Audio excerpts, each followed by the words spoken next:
சேரர் வரலாறு.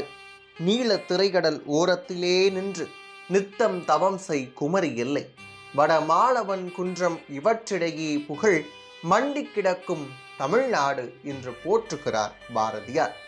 பண்டைய நாளின் தமிழகம் என்பது வடவேங்கடம், தென்குமரி, ஆயிடை, தமிழ் கூறும் நல்லுலகம் என்று தொல்காப்பியத்திற்கு பாயிரம் தந்த பணம்பாரணர் சிறப்பித்து கூறியுள்ளார். வடவேங்கடம் மலைத்தொடர் என்பது இந்நாளைய திருப்பதியை குறிப்பது.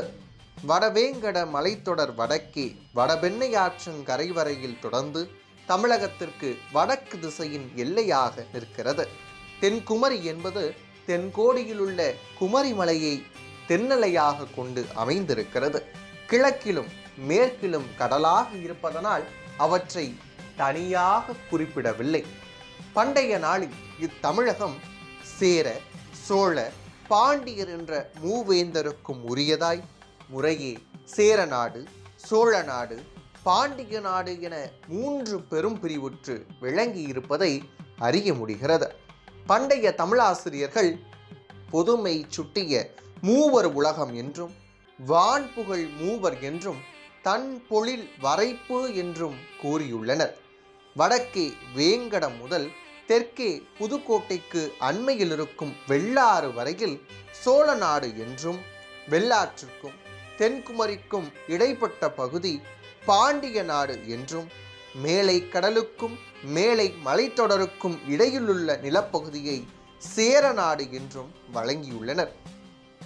ஆயினும் ஏனை சோழ பாண்டி நாடுகளைப் போல அல்லாது தனது மொழியும் பண்பாடும் தொன்மையும் வரலாறும் இழந்து முற்றிலும் வேறு நாடாக காட்சியளிக்கிறது.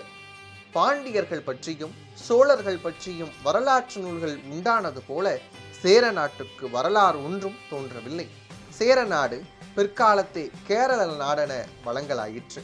கேரளோர் பத்தி, கேரள மகாத்மியம் என்ற வரலாற்று போலிகள் உண்டாயின. சேர நாடு என்பது கேரள நாட்டிற்கு முந்தைய நிலையாதலால் அதன் தொன்மை நிலை அறிவதற்கு சேர மன்னர்களையும் சேர நாட்டு மக்களையும் பற்றி கூறும் சங்ககால இலக்கியங்கள் சான்றுகளாயின. இச்சங்ககால இலக்கியங்கள் பலவும் தொகை நூல்களாக இருப்பதனால் இவற்றில் சேர நாட்டின் வடக்கும் தெற்கும் ஆகிய எல்லைகள் இவை என வரையறை செய்ய முடியவில்லை. ஆயினும் தென் கன்னடம் சில்லாவில் உள்ள குதிரை மலையும், ஏழில் மலையும், குடகு நாட்டில் உள்ள நரவக்கல் பெட்டா மலையும், நீலகிரியில் உள்ள உம்பர் காடும், மலையாளம் சில்லாவில் உள்ள வயநாட்டு பகுதியும் அதாவது இன்றைய வயநாடும், பாயல் மலையும், கோட்டயம் தாலுக்காவில் உள்ள தொண்டியும், கொச்சி நாட்டில் உள்ள கருவூர் பட்டினமும், திருவஞ்சைக்களமும், மேலை மலைத்தொடரின் தென்கோடியில் நிற்கும் பொதியையும் தென்குமரியும் பாண்டிய நாட்டிற்கு உரியன என குறிக்கப்படுகின்றன. கிபி 2ஆம் நூற்றாண்டில் மேலை கடற்கரை பகுதிக்கு வந்து சென்ற யவன அறிஞரான தாலமி என்பவரது குறிப்பில் சேர நாட்டின் வடக்கு பகுதி ஹோனாவாராக அமைந்திருக்கிறது.